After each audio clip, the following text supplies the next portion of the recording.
On a dit la saison des grâces et le sous-thème, les portes sensibles. Les portes sensibles. On avait commencé par la première porte le dimanche passé. Les portes sensibles sont les portes à ouvrir, absolument, et aussi des portes à ne jamais ouvrir.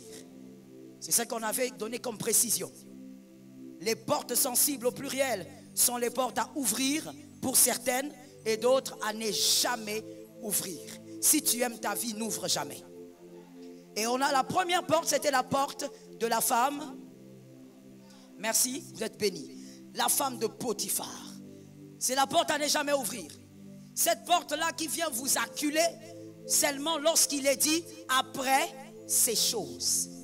C'est seulement lorsque Dieu commence à te faire du bien. Il te fait quitter de la médiocrité là qui te fatiguait, qui t'amenait à dormir à l'église tous les jours. Dieu te gracie et c'est seulement quand tu es gracié que le visage du péché maintenant tu le vois. C'est seulement quand tu es gracié maintenant que tu as envie de commencer à prendre un peu plus de détente que de venir à l'église. C'est seulement quand tu es gracié que tu réalises que toi aussi maintenant tu peux aussi prendre une deuxième femme. La femme de Potiphar. Le genre de porte qui ne vous harcèle pas lorsque vous êtes dans la galère. Que quelqu'un me dise la galère. C'est les gens de porte qui n'aiment pas la pauvreté. C'est les gens de porte, les gens de péché, les gens de démons qui ne viennent vous acculer que quand ça commence à aller. Les péchés que tu ne voyais pas. Les péchés qui ne ressemblaient pas à ton nom parce que ton nom était galère. Ce péché-là ne te ressemblait pas. Mais maintenant, ce péché, tu le vois bien. Pourquoi? Parce que Dieu a commencé à te gracier. Que quelqu'un dise, je ne peux jamais ouvrir cette porte. Que ça tombe sur toi et tes enfants. C'est même une attitude d'ingratitude à un niveau incroyable.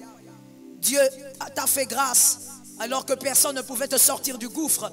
Mais c'est seulement là que tu réalises que toi aussi tu peux t'éloigner de Dieu. Que toi aussi tu peux pécher. Que toi aussi tu peux commencer à mener une vie de païen. Tu as oublié d'où tu viens? Tu as oublié. Tu as oublié combien de fois tu as attendu ta chemise pour qu'elle sèche afin de sortir. Tu as oublié combien tu ne pensais même pas avoir une garde-robe. Tu n'avais pas de garde-robe, monsieur. Mais maintenant tu veux pécher parce que tu as une garde-robe. Tu n'avais pas de dressing. Maintenant tu veux pécher parce que tu as un dressing. Lorsque tu étais dans la vallée, tu marchais à pied pour venir à l'église. Et tu ne murmurais pas. Tu marchais à pied et tu disais, je sais qu'un jour ça changera. Mais aujourd'hui que Dieu t'a donné une voiture, tu peux mettre du carburant. Tu dis non, je n'ai pas le temps. Je veux trouver un temps pour ce séminaire. Si je trouve un temps, je viendrai à ce séminaire. Ah bon? Toi aussi, tu sais comment on gère le temps maintenant. Toi aussi, tu sais comment faire un planning. Est-ce que tu avais un planning quand tu étais dans la vallée? Quelle ingratitude, cœur noir.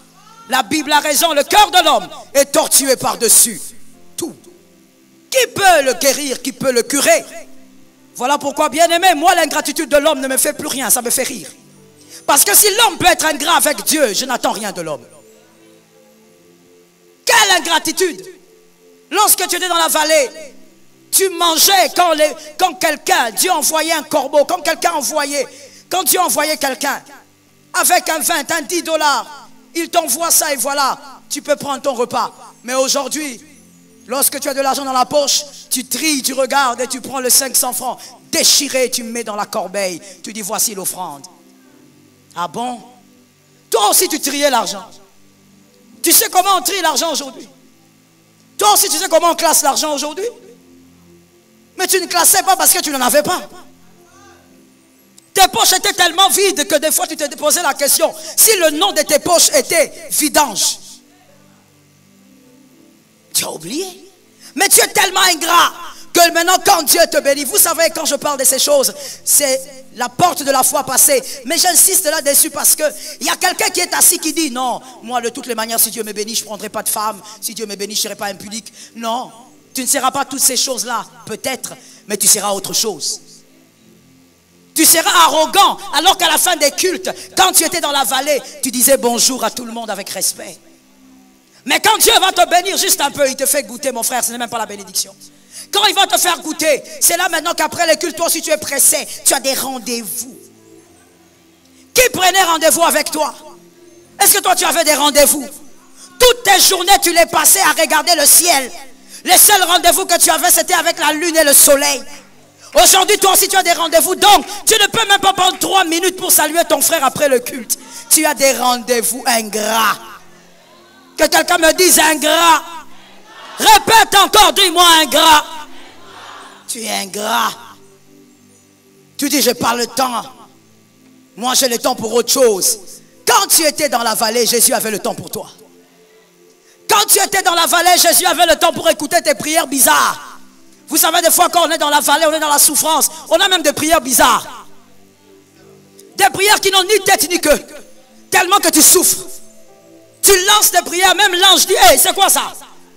Mais Jésus dit aux anges, laissez ça, c'est mon enfant. Même si les prières sont bizarres, je vais arranger. Jésus a arrangé même tes prières. Il a chancé même tes prières. Mais aujourd'hui, tu n'as pas le temps pour Dieu.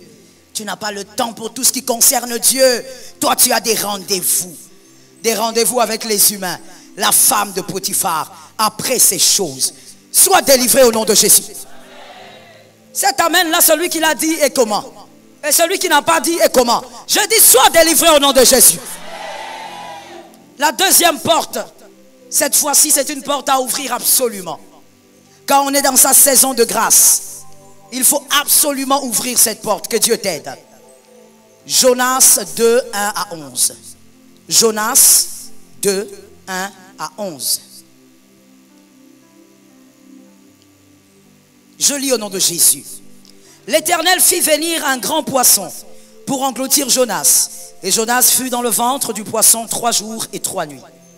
Jonas dans le ventre du poisson pria l'Éternel, son Dieu. Que quelqu'un me dise pria. Il dit, dans ma détresse, j'ai invoqué l'Éternel. Et il m'a exaucé. Du sein du séjour des moments de mort, plutôt du sein des séjours de mort, j'ai crié. Et tu as entendu ma voix. Tu m'as jeté dans l'abîme, dans le cœur de la mer. Et le courant d'eau m'ont environné. Toutes tes vagues et tous les flots ont passé sur moi.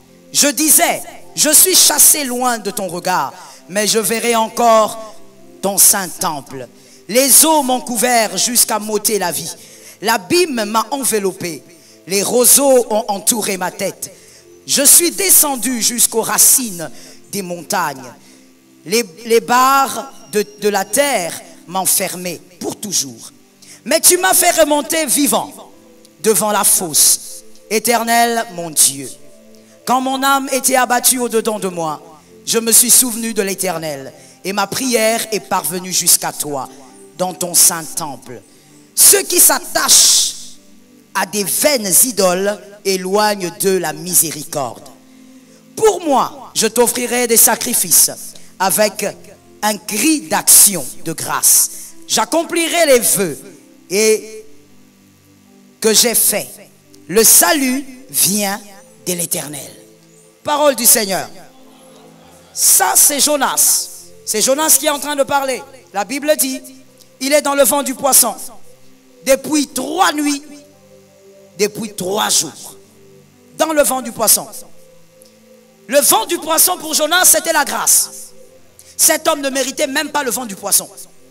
Cet homme est rebelle. Que quelqu'un me dise rebelle. Cet homme est rebelle, cet homme est fouillard, cet homme est désobéissant. Il ne mérite même pas d'être sauvé par un poisson. Cet homme méritait la mort, même lui-même le savait. Il a dit aux idolâtres dans la barque, il a dit jetez-moi dans l'eau, vous serez dans la paix. Jonas ne s'attendait à rien, parce que réellement c'était un rebelle qui ne devait avoir rien. Donc le ventre du poisson était un miracle. Que quelqu'un me dise miracle.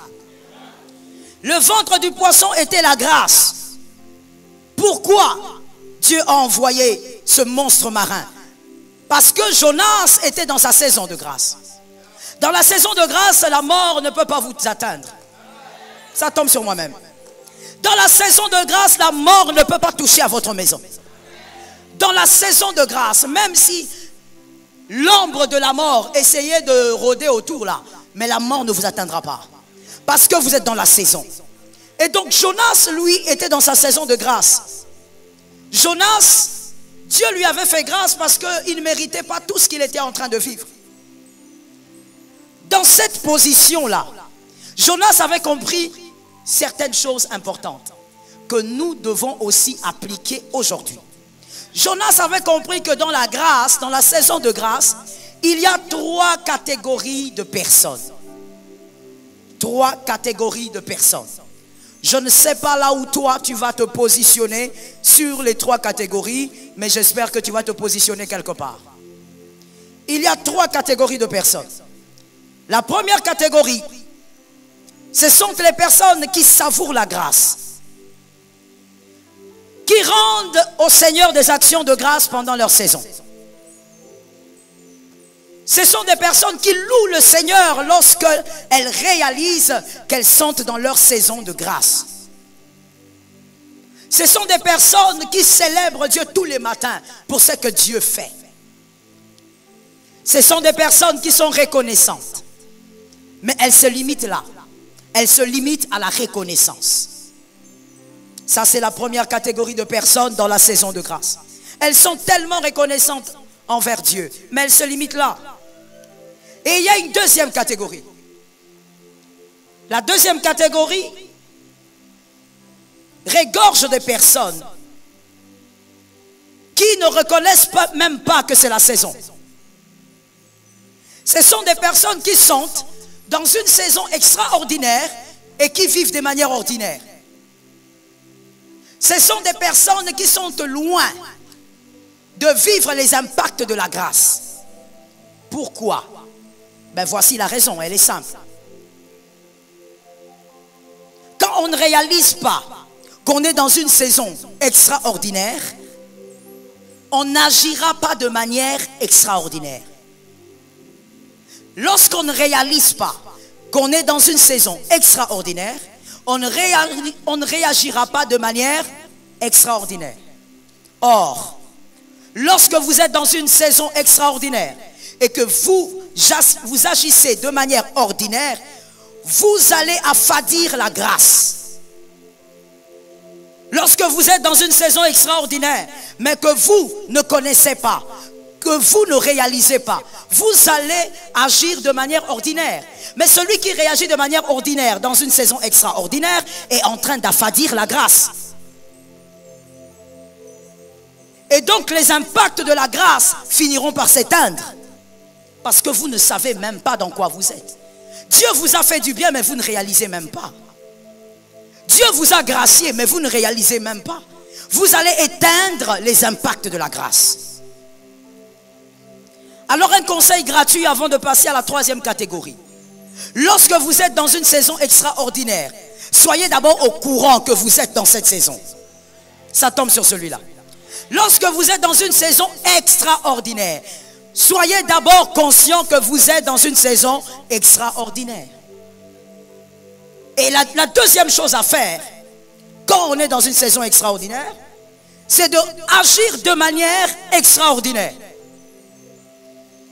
Agissez de manière extraordinaire. Lorsque vous réagissez de manière extraordinaire dans une saison extraordinaire, vous amplifiez la grâce. Ça tombe sur ta maison.